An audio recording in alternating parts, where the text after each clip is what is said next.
Hello and welcome to Byju's IAS, presenting to you the daily quiz for 15th of September 2021. Let us begin and have a look at the first question for today.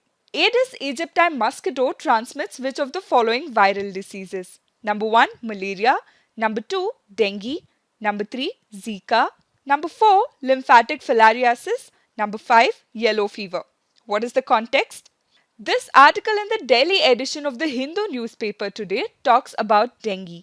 Many states in the country have reported an outbreak of the dengue fever. Uttar Pradesh being the worst affected state, and from Uttar Pradesh to Madhya Pradesh, this viral fever has wreaked havoc. This dengue is a viral disease and it is caused by the virus from the genus Flavivirus belonging to the Flaviviridae family, and it is transmitted by the Aedes mosquitoes, particularly the Aedes aegypti mosquitoes. Now, these Aedes aegypti mosquitoes can spread dengue fever, chikungunya, Zika fever and yellow fever viruses, and also other disease agents. Now, let us go back to the question.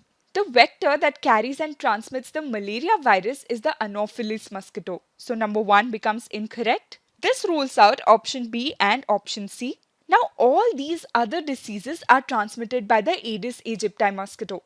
But our question asks us for viral diseases only. So dengue, Zika virus and yellow fever would be the correct answers. Number 4, lymphatic filariasis, though transmitted by Aedes aegypti, is not a viral disease but it is a parasitic disease. Therefore, the right answer to our question would be option D, 2, 3 and 5 only.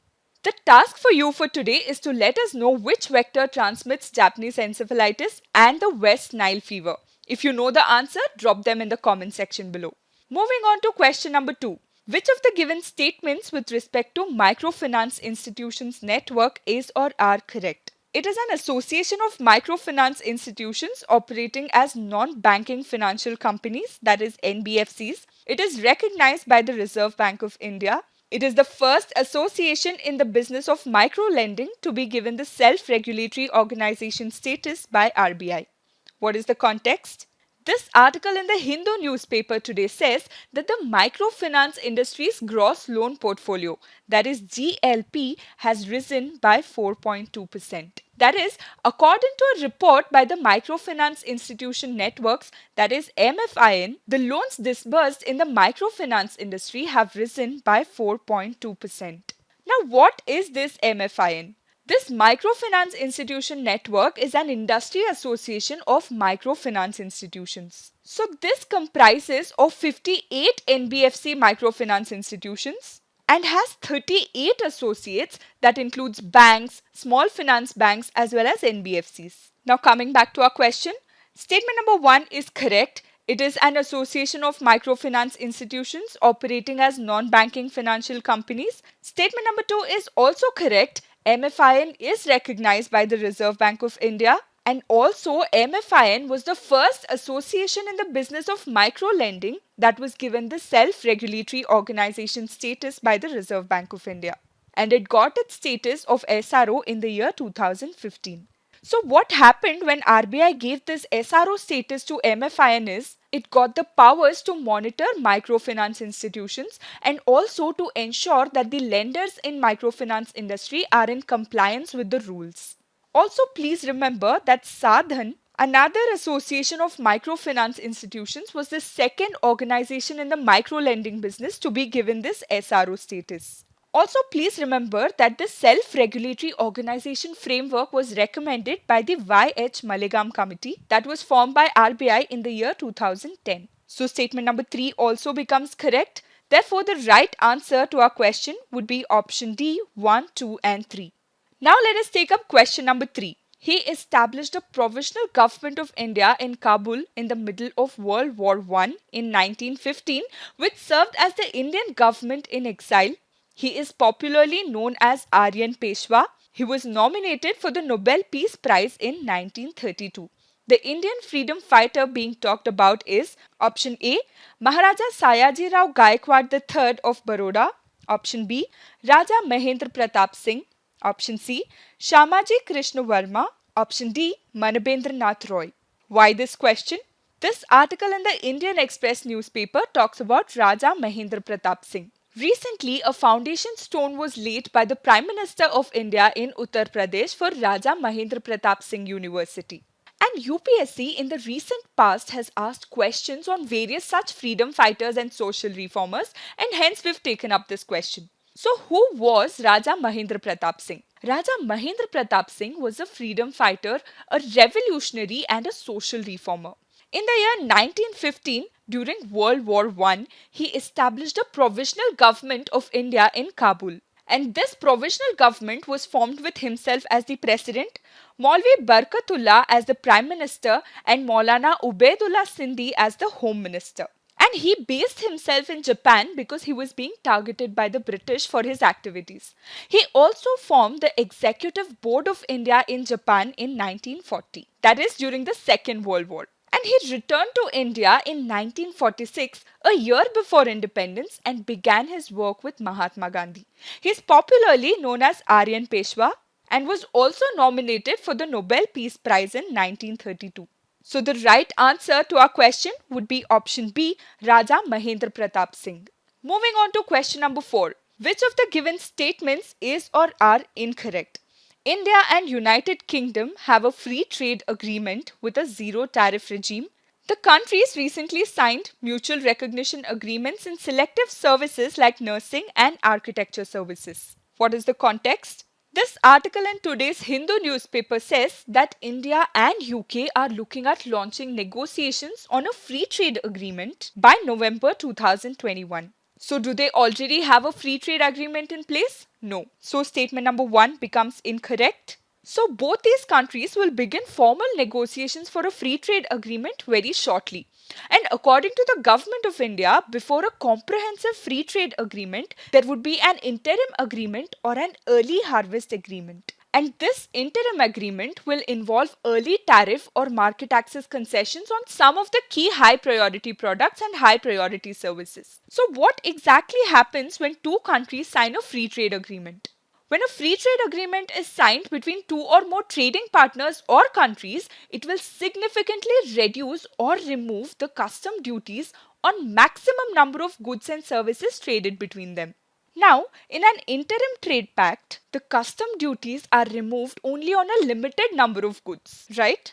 And according to this article, India and UK will first enter into an interim agreement and later on a comprehensive free trade agreement. The statement by Indian government also says that it might consider something known as mutual recognition agreements.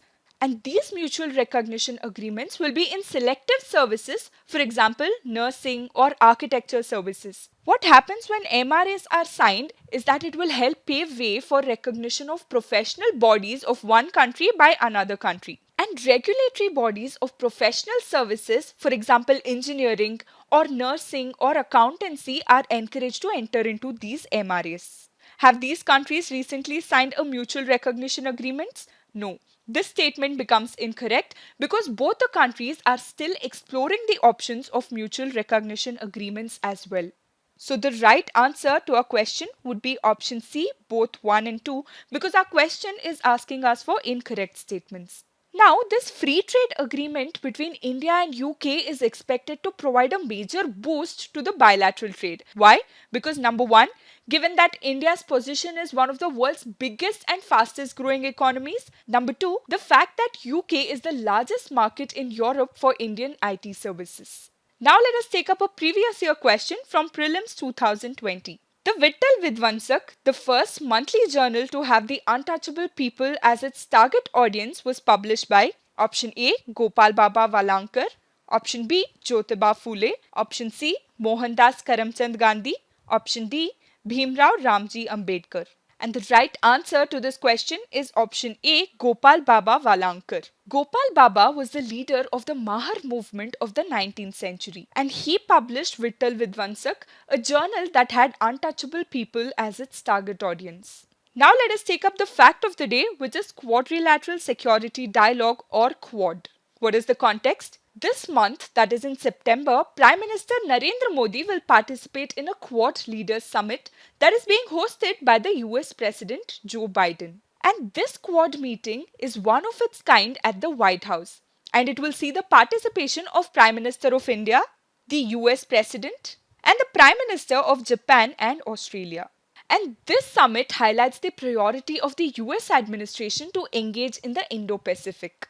Let us first talk about the formation of Quad. After the Indian Ocean tsunami, India, the US, Japan, and Australia created an informal alliance. Why? This was in order to collaborate and assist each other on disaster relief efforts. And later in the year 2007, the then Prime Minister of Japan, Shinzo Abe, formalized this particular alliance and it was called as the Quadrilateral Security Dialogue or the Quad. Back then, that is in 2007, it was accused that this was an anti-China bloc, and also due to lack of cohesion and agreement among the members, this grouping did not gain prominence. Fast forward to a decade later, that is in the year 2017, looking at the growing influence of China in the Indo-Pacific, these four countries revived the Quad. This time, the objectives were broadened and they started to build mechanisms to establish a rule-based international order. And this is the Quad that we often see in news. So what are the shortcomings of this grouping that is Quad? Number one, Quad is not structured like a typical multilateral organization. That is, it does not have a secretariat. It does not have any permanent decision-making body. Also, it does not include any provision for collective defense. However, these countries conduct joint military exercises to show unity and diplomatic cohesion. For example, there was the Malabar Naval Exercise in 2020, which was expanded to include Australia as well. So in Malabar 2020, India, the US, Japan and Australia participated.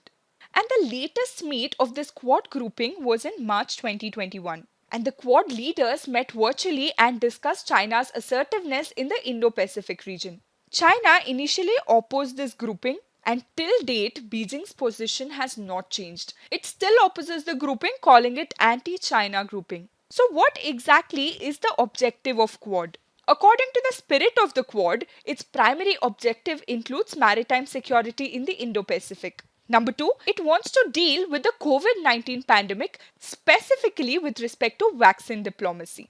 Another topic of interest for the grouping is climate change. It aims at addressing the risks of climate change. The other objective is to jointly create an ecosystem which will attract investments in this region and also give a boost to the technological innovation in the region. Now that the objectives of Quad have been broadened, the members of this Quad, that is the Quadrilateral Security Dialogue, have shown interest or willingness to expand this grouping into Quad Plus.